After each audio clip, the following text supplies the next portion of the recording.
Hello. आज हम जानेंगे त्रिकोणमिति के बारे में कुछ चीजें। त्रिकोणमिति जो कि 10th एमपी बोर्ड का या सभी बोर्ड्स का एक महत्वपूर्ण चैप्टर है, इंपॉर्टेंट टॉपिक है और 10th में ये एकदम से आता है, इसलिए ये चीज हमको बहुत कठिन लगती है। What is trigonometry? क्या है त्रिकोण?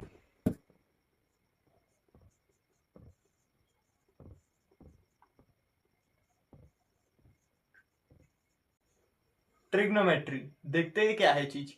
ट्रिग्नोमेट्री ऐसी चीज है कि हम समकोण त्रिभुज को तो हम सभी जानते हैं। समकोण त्रिभुज वो त्रिभुज जिसका एक कोण 90 डिग्री यानी कि 90 अंश का होता है और 90 अंश के कोण को ही समकोण कहते हैं।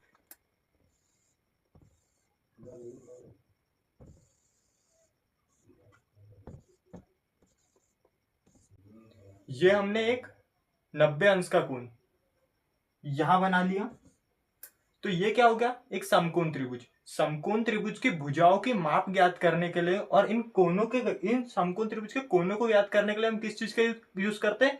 ट्रिग्नोमेट्री का। मतलब यूजेज ऑफ ट्रिग्नोमेट्री तो हम समझ गए कि समकोण त्रिभुज की चीजें मापने के लिए हम ट्रिग्नोमेट्री का यूज करते हैं। अब कैसे क्या होता है तो ये जानते हैं।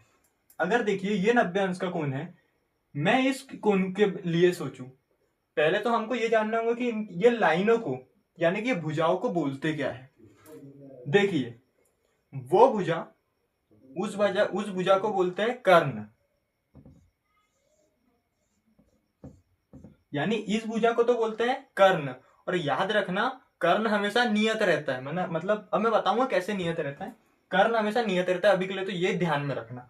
और दूसरी बात, वो भुजा जिस पर हमने जो कोण के लिए हम भुजाओं को मान रहे हैं, तो वो भुजा जिस पर 90 अंश का कोण यानी कि समकोण और जिस कोण को हमने लिया है वो कोण स्थित रहते हैं। वो भुजा जिस पर 90 अंश का कोण और हमने जो कोण लिया है वो दोनों उपस्थित रहते हैं, उसको कहते हैं आधार। अब देखते हैं कि इसको क्या कहते हैं। तो जो हमारा कोण रहता है, जो हमने कोण लिया है, उसके सामने वाली भुजा को कहते हैं लंब।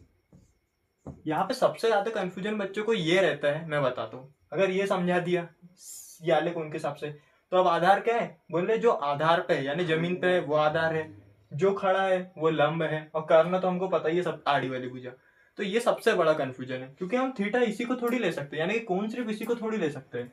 हम कोण इसको भी ले सकते हैं। अब कोण इस हिसाब से लेंगे तो देखते हैं फिर क्या होता है। हाँ, तो हमने थीटा अब यहां ले लिया है। अब यानी थीटा यानी कोण, अब हमने कोण यहां ले लिया है। अब देखो, हमको ये बिल्कुल याद नहीं रहना है कि जो भुजा लंबी है वो लंब है, जो भुजा आड़ी है वो आधार है। हमको याद क्या रखना है? थीटा के हिसाब से। तो कर्ण तो जैसे मैंने पहले समझाया था, कर्ण तो नियत ही रहेगा, यानी कि 90 के सामने ही आएगा कर्ण। तो अब देखो 90 और जो हमने कोण लिया है वो कौन सी भुजा पे? याली भुजा पे, और उस भुजा को कहते हैं आधार। यानी कि अब ये भुजा हो गई आधार, और जो हमने कोण लिया उसके सामने वाली भुजा यानी कि ये अब हो गया लंब।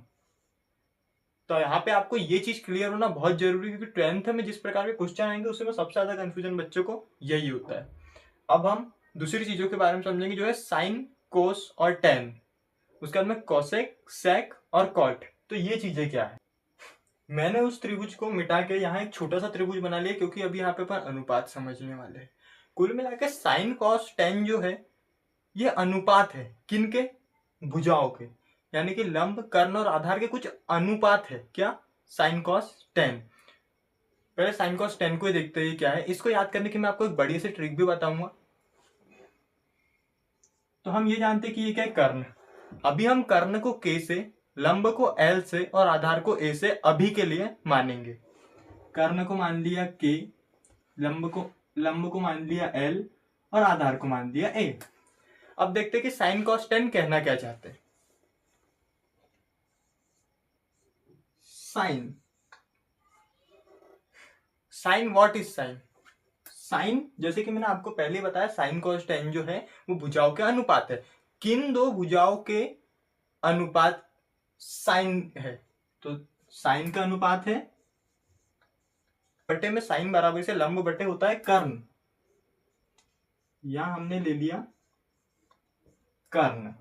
अब जैसे मैं आपको बताता हूँ इसका उदाहरण क्वेश्चन किस टाइप से आते हैं कि मान लो आपको जो लंब है वो दे दिया 2, आधार है वो दे दिया 3, और एक बात और आवश्यक, हमेशा कर्ण की जो वैल्यू है वो लंब और आधार से ज्यादा ही रहेंगी। तो हमको ऐसे 3 भुजाएं दी और बोला कि इसमें लंब आधार और कर्ण पहचानो, तो हम लंब आधार तो पहचान नहीं सकते, उसके लिए तो हम पहले आकृति वो बाकी सब विश्लेषण करना पड़ेगा, पर हम कर्ण बहुत जल्दी पहचान सकते हैं क्योंकि इन दोनों से जो सबसे बड़ी जो भुजा होंगी वो ऑलवेज कर्ण ही होंगी। मान के चल रहे हो इसको 4 मान लिया, तो अगर यहाँ पे आपको बोला कि इसमें साइन का मान निकालो, तो आप क्या करोगे, लंब बटे कर्ण यानी कि 2/4, 2 एकम 2, 2 दूनी 4, यानी कि ये हो जाएगा 1/2। यहां साइन का मान 1/2 है। ऐसे ही कॉस हो जाएगा कि जैसे कॉस ले लिया अपन ने, कॉस क्या है, तो कॉस है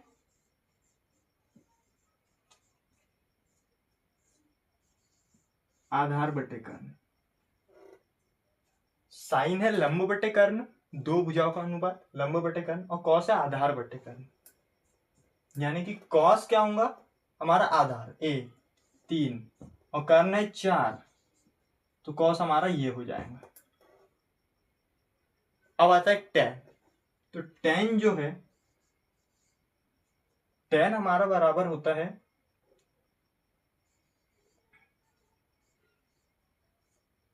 लंब बटे